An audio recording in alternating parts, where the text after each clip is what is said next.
In this video, I want to explain how to connect MATLAB to CLION for C++. So make sure you have got MATLAB on your system. So I downloaded them as well as installed them. And then from there, make sure you also have main.gw 64-bit. And then make sure you have your MATLAB directories. And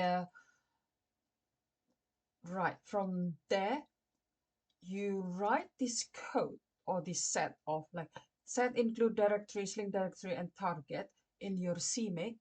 So your CMAKE will be here. So you have to install CMAKE as well. And once you have all of the directories correct, because you will need this package, and then type include engine H. So because that's the MATLAB engine. And then from there, just type your code to to produce a plot. So this is my code that I produce for the plot. I know it's quite a lot, but that's how it is. And then the one that I discovered is just don't close the engine if you want your plot open at the end of the simulation.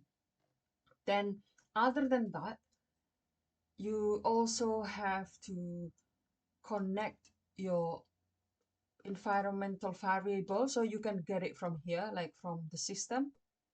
And then make sure you have this link added. You just need to add new if you don't have something like that. And that's it. That's the one that you need. And then after that, I run the code, and then I'm waiting, and then the MATLAB engine pops, and then it gives me plots. MATLAB works for me, and it's free because I use it in university, and I think it's going to be really cool because now I use C++ and MATLAB together. Anyway, I hope it helps. I'm actually recording this because so I need to make sure I remember this. Anyway, bye.